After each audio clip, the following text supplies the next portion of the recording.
Welcome a esta última tanda de videos en donde estamos aprendiendo sobre eh, cuándo usar los verbs to be y cómo utilizarlos para hacer oraciones.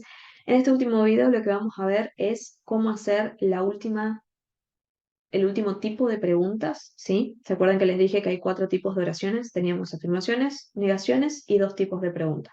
En el video anterior vimos cómo hacer preguntas simples, como me gusta llamarlas a mí, o preguntas de respuesta corta o preguntas de respuesta sí o no. En este último video vamos a ver cómo vamos a armar preguntas con WH, ¿sí? Y acá, antes de empezar, vamos a tener que ver un pequeño detallecito, que es cuáles son estas WH. Estas WH van a ser una tanda de palabras que vamos a utilizar en oraciones interrogativas o en preguntas, ¿sí? ¿Cuáles son? Las WH más utilizadas, ¿sí? Ahí pueden ser muchas más, muchísimas más, pero vamos a ver las más básicas. Tenemos what, que significa qué, where, dónde, when, cuándo, how, que si bien se escribe con H y no WH, también entra dentro de esta tanda, significa cómo, why, por qué, ¿sí? Y tenemos muchas otras tandas para que vean, ¿sí? Yo puedo decir, por ejemplo, what, y le agrego algo más para hacer una pregunta un poco más específica. Por ejemplo, yo puedo decir, what time, esto sería ¿a qué hora? ¿Sí? What day, ¿qué día? ¿Se entiende? Entonces, por eso digo, hay una tanda, una lista, que es como que es la básica y después tenemos ciertas combinaciones que digamos, me van a servir a mí para hacer preguntas muchísimo más específicas, ¿ok? Esta yo les aconsejo que lo tengan, que se armen una lista, pero que dejen espacio, entonces si aparecen nuevas, le van agregando a la lista y van formando su lista definitiva, si quieren, ¿ok? Entonces, en las preguntas, sí, como siempre les dije, no importa el tiempo verbal, en el caso de las preguntas con WH, el mismo título de la pregunta ya me dice qué es lo que va primero.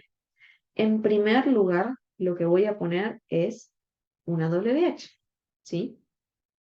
Y después, que ese es un tip que le doy a mis alumnos siempre, que les sirve de nuevo para todos los tiempos verbales, no importa qué tiempo verbal, si ustedes se saben el orden para hacer preguntas simples o preguntas de respuesta corta, preguntas sí o no, que sería el video anterior, si ustedes saben ese orden, se saben las preguntas con doble H. ¿Por qué? Porque lo único que va a cambiar, único que va a cambiar en cuanto al orden, es que al principio de todo, si como su título lo dice, van a poner primero una pregunta con doble H.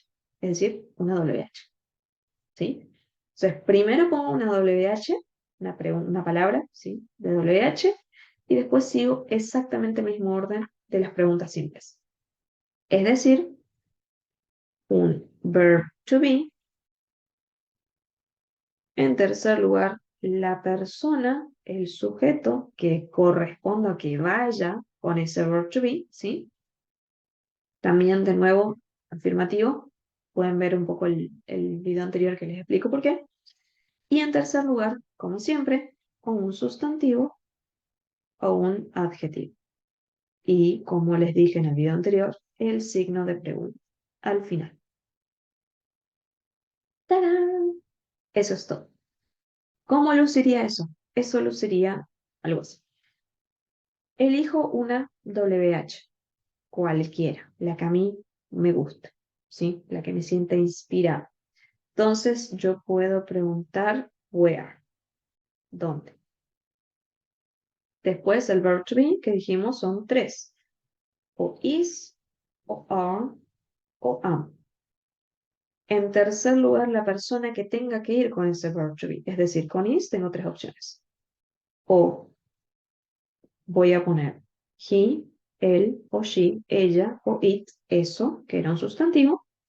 Con are tengo 4 opciones. Yo puedo poner you, tanto en singular, es decir, tú, vos o usted, o you, ustedes, en plural, es igual, o they, ellos o ellas, o we, nosotros o nosotras. Y en tercer lugar, am, que solamente el verb to be am puede ir solamente con I, la persona I, yo. Repasamos. Primero pongo esta palabra con doble H, ¿sí? En segundo lugar, el verb to be, que elija. En tercer lugar, la persona que le corresponda a ese verb to be. Y por último, ¿qué es lo que yo voy a preguntar? ¿Sí? Entonces, yo puedo preguntar, where is he now? Por ejemplo, ahora. ¿Sí? Para que vayan con todos. Fíjense un detalle. Dependiendo de cómo yo armo mi oración, hay veces que hasta la persona ya estaría bien armada, digamos, una oración.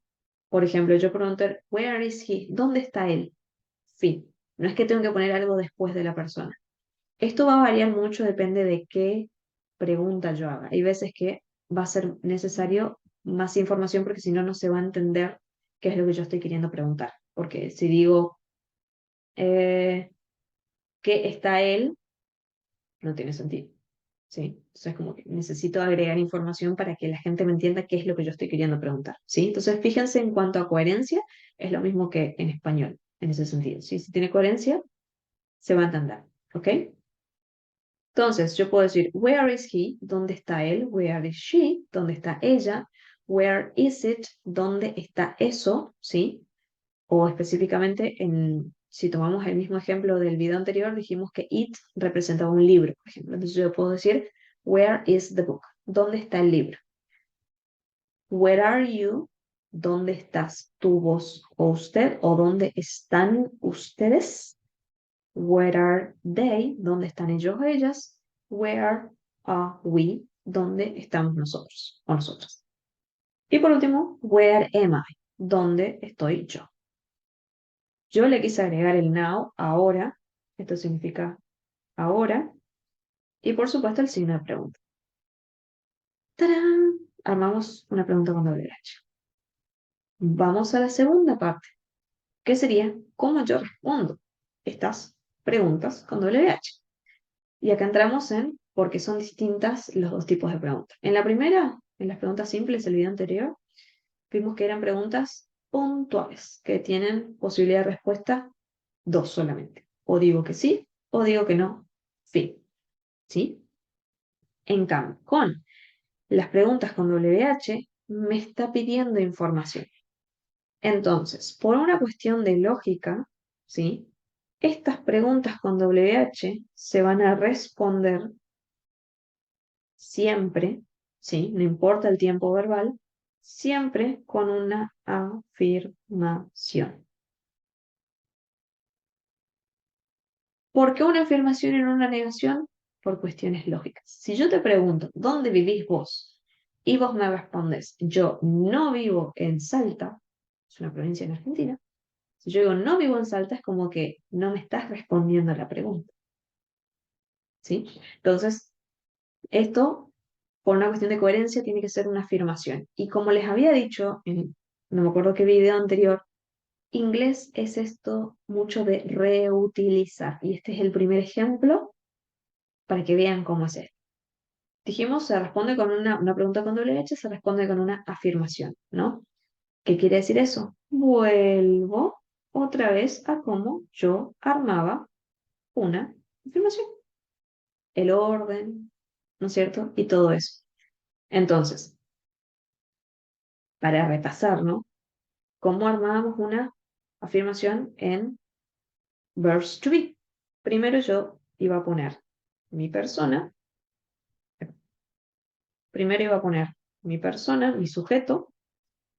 A este sujeto o persona, ¿sí? Le iba a seguir el verb to be que le corresponde a esa persona, a ese sujeto. Y en tercer lugar, lo que voy a hacer es voy a responder la WH que yo tenía. Eso es la única principal diferencia clara con las afirmaciones, que yo cuando hago una afirmación puedo decir cualquier cosa. O sea, en esta tercera posición, sí, yo ponía un sustantivo o un adjetivo y decía cualquier cosa. Como yo estoy respondiendo a una pregunta, entonces lo que va a cambiar es que en tercer lugar, no es que voy a decir cualquier cosa, sino que voy a responder a la WH esta que tenía en mi pregunta, ¿sí? ¿Cómo luciría eso? Eso luciría básicamente, por ejemplo, dijimos, where is he? ¿Dónde está él? Entonces sería, he is at home, en casa, ¿sí? Where is he now? ¿Dónde está él ahora? En casa. He is at home. Él está en casa. Sí, lo mismo con she, lo mismo con it, ¿sí? Y si paso a con toda la tanda de personas are, ¿sí? Es decir, where are you? Where are they? Where are we? ¿Sí? Es exactamente lo mismo. Yo digo, por ejemplo, you are at home. El detalle es si estoy preguntando con you en primera persona, perdón, en singular, ¿sí? ¿Dónde estás vos, tú o usted? I am, que va junto con el último, ¿no? I am at home. Estoy en casa. ¡Tarán! Fin, no hay más. De nuevo, por favor, como siempre les digo, déjenme saber si la entendieron, si les pareció útil, si necesitan algo más. Bueno, esta fue la primera. Cerramos, digamos, esta sección en donde aprendimos básicamente en esta semana cómo hacer oraciones utilizando los verbs to be. Ya aprendimos algo. Empezamos este 2023 a full, como dijimos. Hicimos ya nuestros objetivos SMART, que era esto de establecer objetivos, digamos, claros, medibles, alcanzables, con un límite de tiempo. Nos pusimos en acción, ¿no? Y empezando este 2023, ya aprendimos algo nuevo en inglés. Así que no se preocupen, vienen muchas más cosas. Vamos a cerrar esta tanda de explicarles cosas, ¿sí? Gramática, digamos, que puede ser un poco esto medio aburrido para mucha gente, pero ténganme paciencia, por favor, em, que les estoy preparando todo y se vienen muchas cosas para que puedan practicar, poner manos a la obra y practicar y darse cuenta de todo lo que ustedes pueden entender y simplemente sabiendo una cierta cantidad de cosas. ¿Ok? Así que bueno, nos vemos la semana que viene con el siguiente tema. Bye bye.